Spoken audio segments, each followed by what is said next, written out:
It is Saturday morning in Athens, Greece, and I am here to do another morning news update. And we've got kind of a mystery that's going on right now in Belgorod.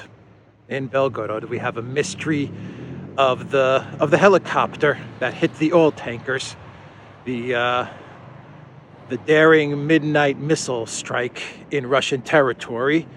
We don't really know who did it, so we're going to discuss that story, and then we're going to do maybe a couple more stories, and I've got a clown world story as well.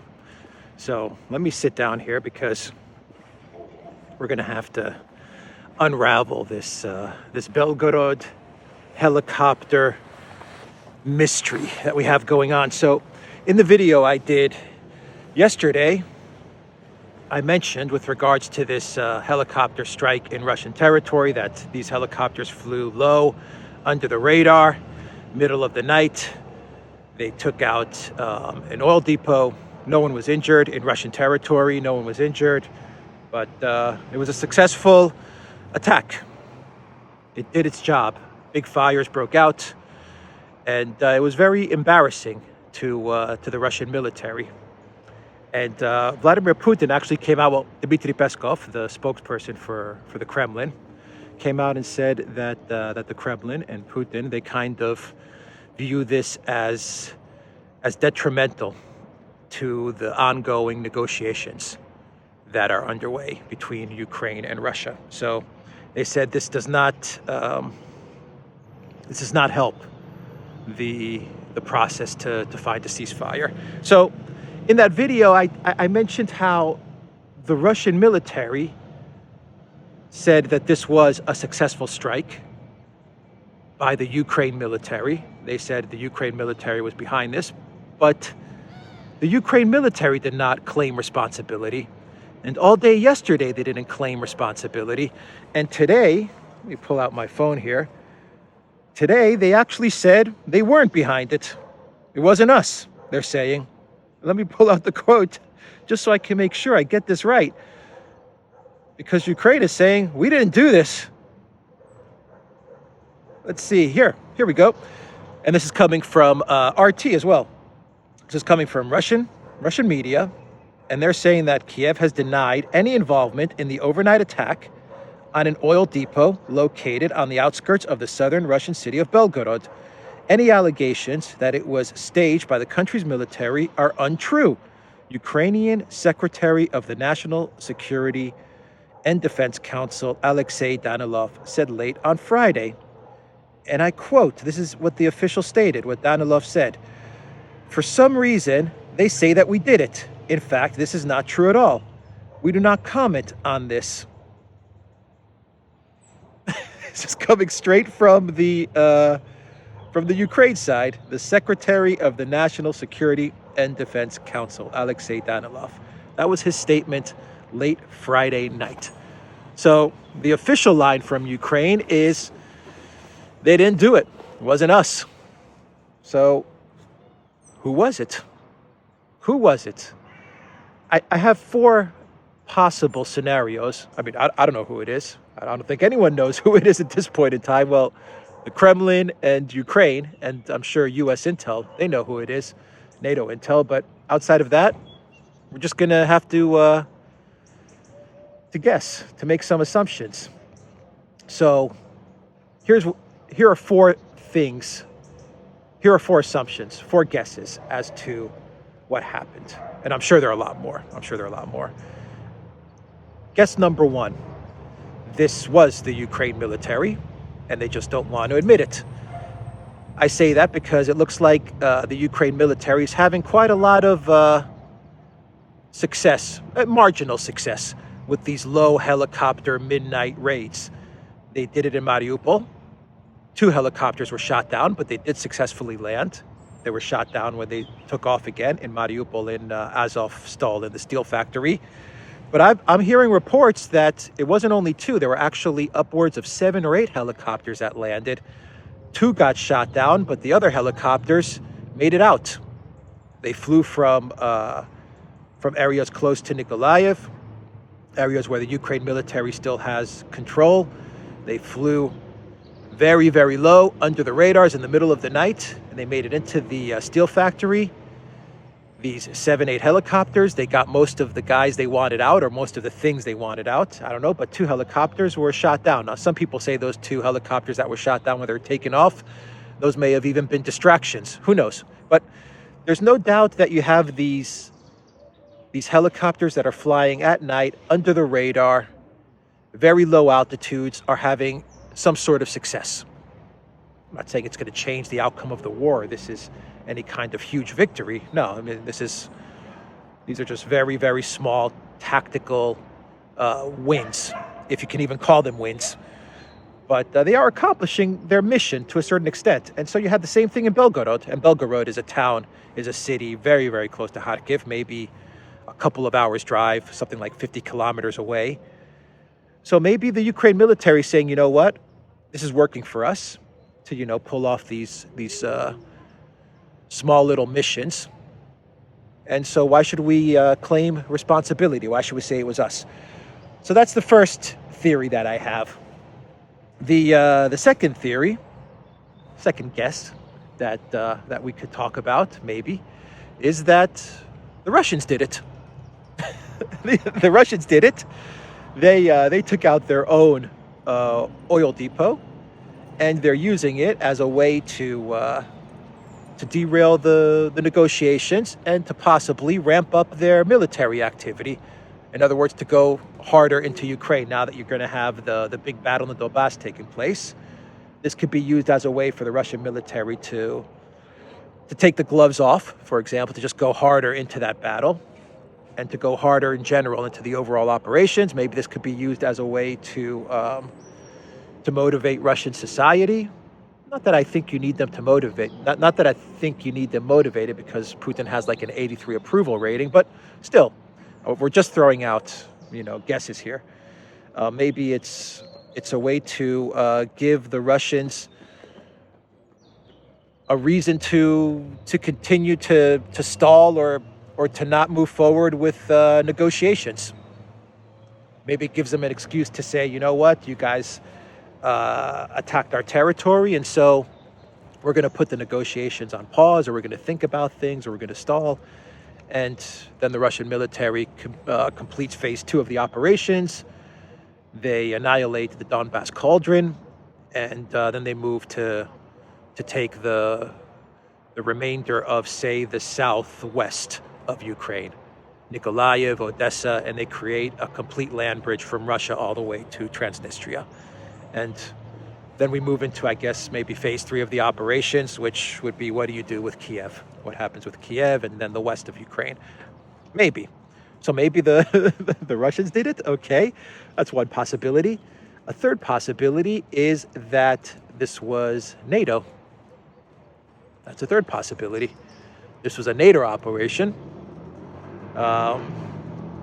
These were NATO helicopters and pilots, and they kind of stuck it to Russia. Maybe this is a way for NATO to hit back after the Russian missile strike on that NATO mercenary facility, that training camp outside Lviv like 2 weeks ago. So maybe this was NATO's way of saying, we're here and look what we can do. Possible. I don't think it's a stretch to say that you have NATO command of the Ukraine army taking place. I don't think that's going to surprise anybody that you have NATO commanders and NATO giving the Ukraine army all the information they need and intel, and probably commanding various operations, if not all the operations. You know, who knows? But that's another possibility.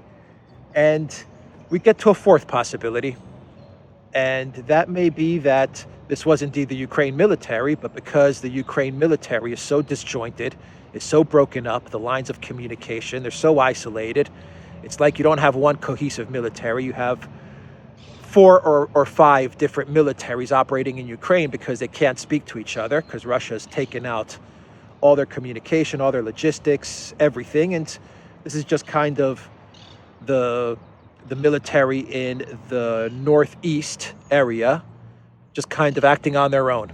and saying, let's go for this. Let's do this. Let's take out this oil depot, and we'll come back, and we'll be heroes. And we stick it to Russia in a way. I mean, Gonzalo Lira actually pointed this out in our live stream yesterday on the Duran, and I think it's a very possible scenario. If I was going to choose out of the four, I would say that this last one sounds very plausible. That you just had this force, this Ukraine military force, that's bogged down in the northeast of Ukraine, and they're operating on their own, independent of any type of central command, because they don't have the ability to communicate with the rest of the Ukraine military. And so they just took a decision and said, let's try to get a tactical win here. And they're trying to get tactical wins in various spots, and most of the time they fail in their tactical operations. But in this case, they went for it. Very ballsy move. Very, very courageous move for a helicopter pilot to do this, and it worked. So I don't know.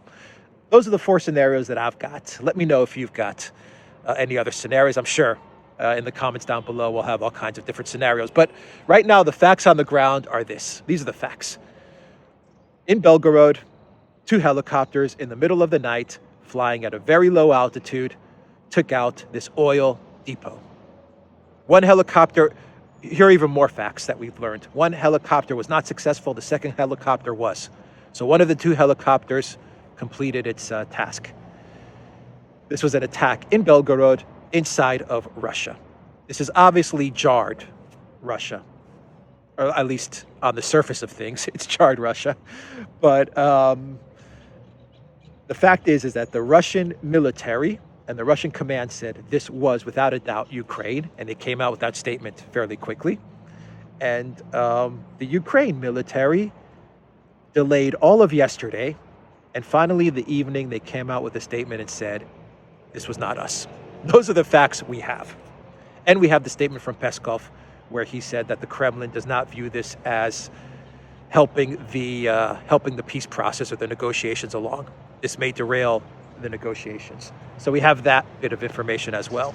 So let me know in the comments down below what you think. I'm very curious to hear some other thoughts and opinions on this. This is really a mystery in a way. It's a very interesting story. Very interesting story. The next news topic I want to get to is this summit between China and the EU. And boy, did this thing go bad. So I said yesterday in the video that the EU is preparing to warn China, to threaten China, to say stop supporting Ukraine, stop supporting Russia. Sorry, stop supporting Russia in Ukraine. If you're supplying any types of weapons, stop. If you're planning to help Russia circumvent the sanctions, stop, or else. That was the EU's warning. If you don't stop China, you are going to pay a very serious price. Of course, the EU peppered it with a lot of BS diplomatic speak, like, we should be working for peace. The EU said something like, as 2 superpowers, we should be working and striving for peace and to hold Russia accountable. That's what the EU said about Ukraine. I find it funny that the EU talks about themselves in terms of superpower. China, yeah. The EU, I don't think so. I don't think so. Especially given now that that they better pay rubles for gas. Otherwise, they're going to really collapse. That's not the definition of a superpower. But the title from Zero Hedge, let me just read you the title from Zero Hedge. EU warns China not to interfere with Russia sanctions in summit, urges Xi to condemn invasion. And so the EU said it's deeply regrettable what China is doing, and they need to stop. And otherwise, they're going to face the wrath of Europe. What that is, nothing. I don't think the EU can do anything to China, and China can do a whole lot of damage to the European Union. I mean, Russia is already doing a lot of damage to the European Union, and they haven't even started yet. And Russia hasn't even started. This is just gas for rubles, and look what they've done to the EU. So if you get China starting to hit at the European Union, then, I mean, it's lights out. I already think it's lights out for the EU, but, you know, I think the last thing they want to do is make an enemy of China. China said, you know, it's regrettable what's happening in Ukraine. We're trying to get Russia to work things out, and we're trying to get Ukraine to work things out. But to be quite honest, we're more concerned as to what's happening in our neighborhood. That was China's response. And of course, they said it in a very diplomatic way. But they pretty much told the EU to buzz off. They pretty much told the EU to buzz off. And I'm just pulling up the article to see if there's any relevant quotes here. There's not really any relevant quotes, to be quite honest. This was just the EU trying to assert its authority, and China saying, you guys are a paper tiger. You can't do anything to us. That was China's response to the EU. Ursula von der Leyen was trying to throw her weight around, and the Chinese were kind of just brushing her off as well. The Chinese don't take the EU seriously. They don't take the EU seriously, at least with regards to this matter right here. China reiterated that they wish to work to ensure peace. That's the Chinese quote. The EU, von der Leyen said, quote, China has an influence on Russia, and therefore we expect China to take its responsibility to end this war. The way the EU speaks is like, it's like they think everyone are like little children, and like they're the parents. You know, we expect you better change your behavior. We expect you to do this and that. We order you to do this and that. They don't view the Chinese as a peer, even though China is more than a peer. China is much more powerful than the European Union could ever wish to be. But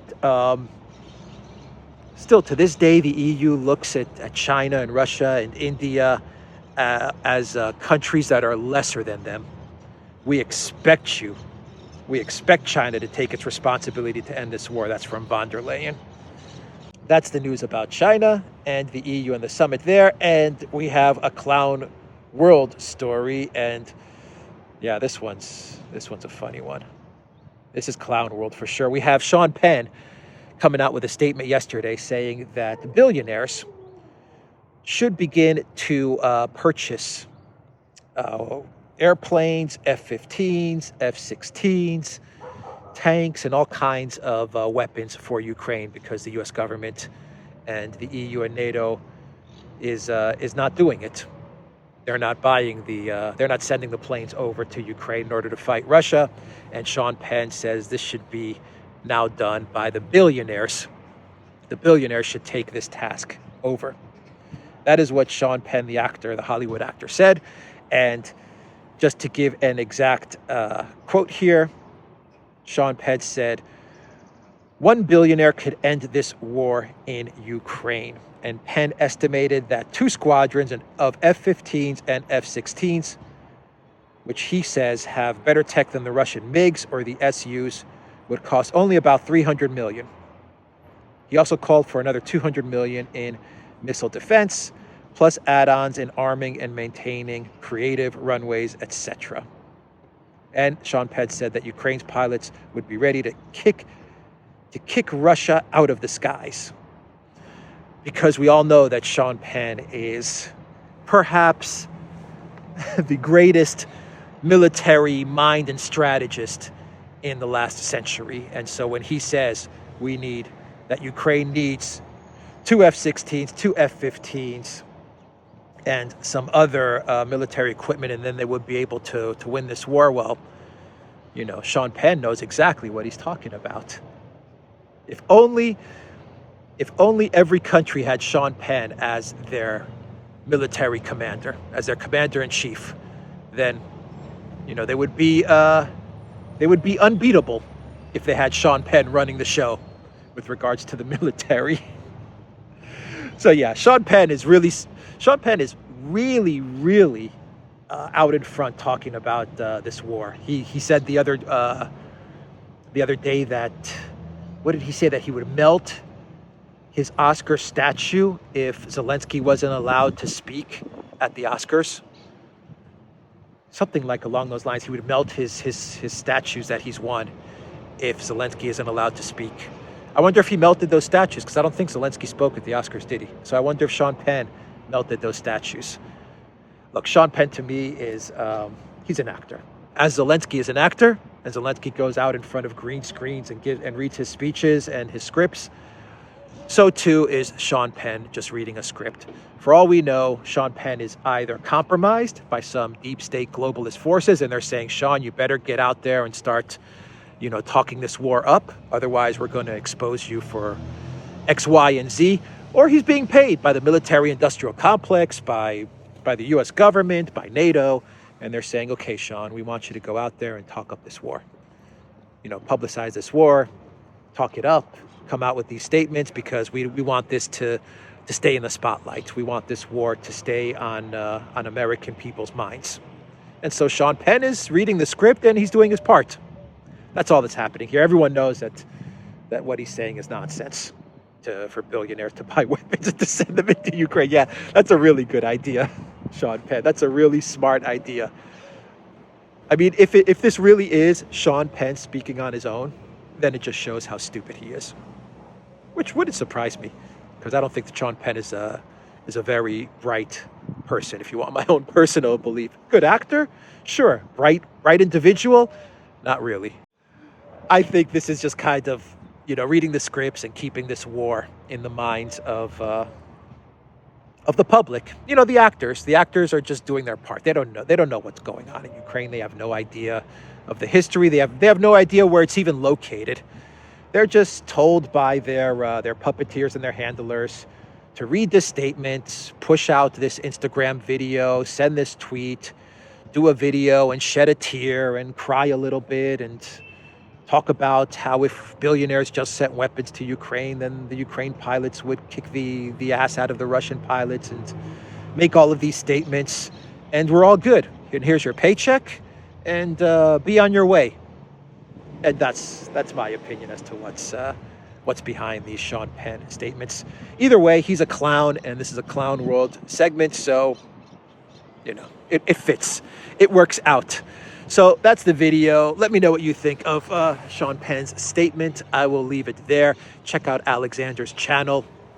He's doing a lot of good analysis as to what's going on in Ukraine. And he did a really good video with regards to the gas for rubles. That's up on his channel. We pushed that out last night. It's a good video, good explanation as to what's happening there. And the Duran, we had a really, really good live stream, a 4-hour live stream with Gonzalo. That was a good live stream. That's on the Duran's channel. And of course, the Duran.locals.com. Check us out there. Join us there. All kinds of great news from that locals community that's up there on that news feed every single day. Take care.